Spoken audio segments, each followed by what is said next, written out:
Hello, a very good day to everyone. My name is Chin Chin and my colleague here, Susanna. We are both from Taylor's University, Taylor's Law School.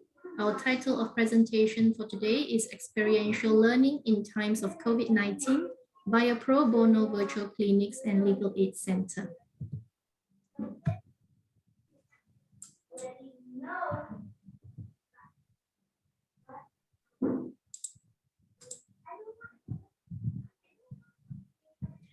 During the pandemic, many communities are adversely affected.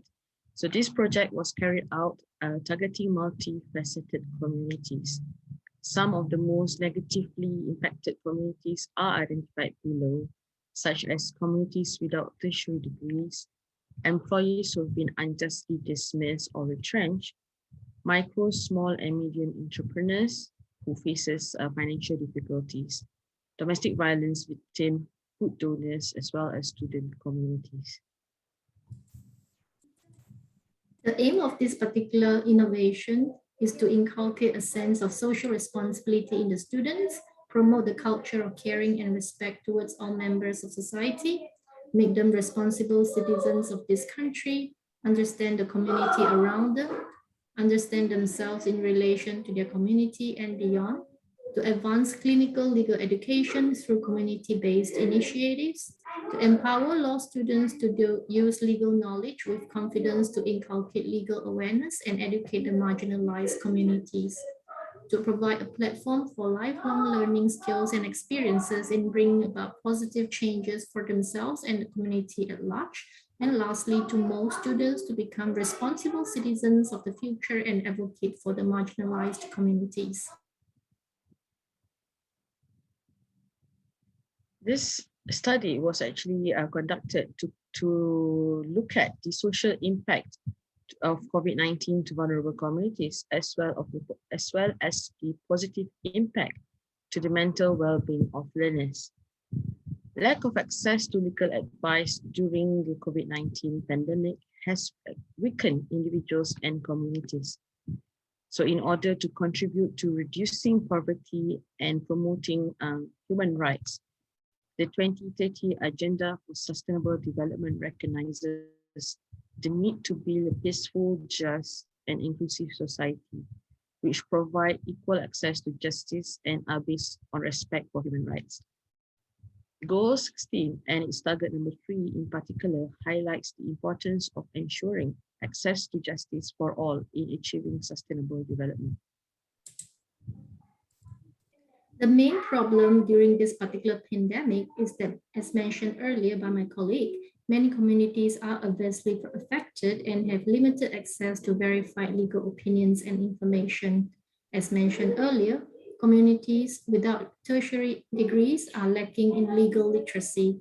Employees who are unjustly dismissed have no recourse and have lack of knowledge in their rights as employees. Micro, small, and medium enterprises are facing acute financial difficulties due to in-movement control order. Domestic violence victims are in the rise due to the issue of movement control order, and we need to advise the rights to the legal recourse to them.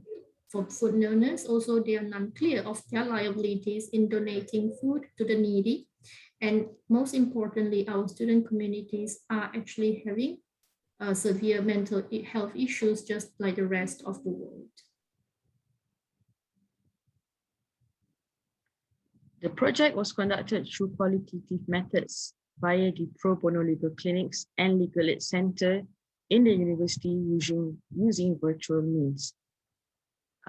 We targeted online users and vulnerable communities who have access to social media like Facebook or Instagram. E-reflections and e-interviews with vulnerable communities were means to collect data, and these data were analyzed using the thematic approach.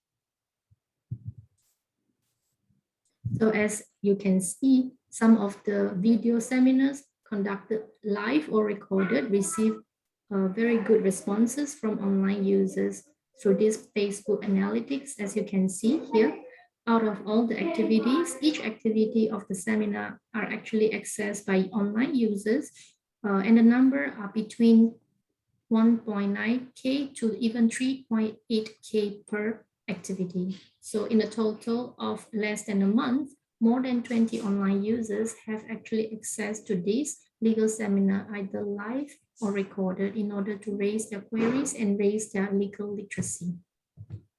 Moving on, as you can see here, it is also based on the analytics that out of the 20,000 online users, 46% are women and 54% are men. And the age group are ranging between 13 years old up to 65 years old and above. And the biggest age group that have access are those in the younger age of young adults between 18 to 24 years old. And the users are located in various parts of the world, not only in Malaysia, but also in Australia, UK, Singapore, USA, Indonesia, India, Canada, Taiwan, and even in Europe, in Germany.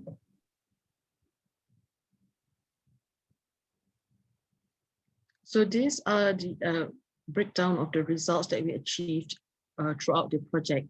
We will look at the social impact to the vulnerable communities, as well as a positive impact to mental well-being of learners. With regards to the mental well-being of learners have actually pointed out that the project actually created more positivity in them in facing their life during the pandemic. They've also inculcated sense of achievement, team spirit, and also feel less lonely.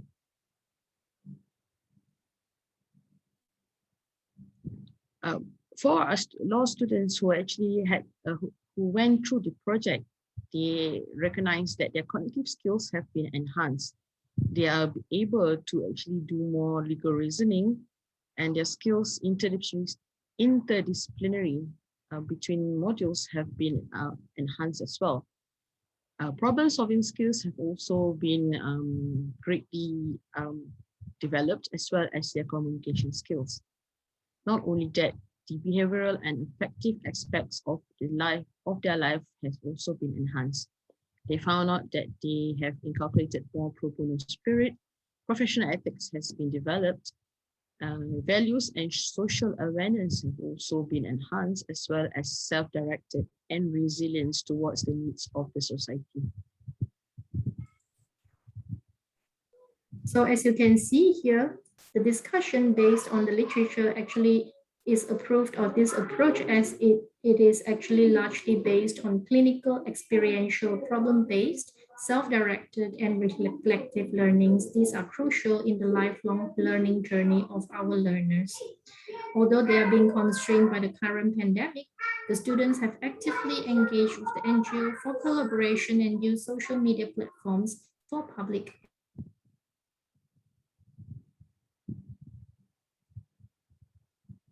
So some of the suggestions for future studies include to reformulate the mainstream educational and professional practice to incorporate legal aid center and pro bono legal clinics in order to increase the lifelong learning capabilities of the student.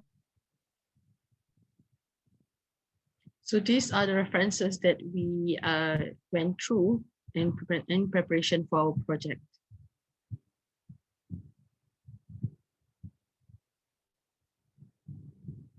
Thank you for listening. Thank you very much for listening, and we hope to hear from you and exchange more ideas.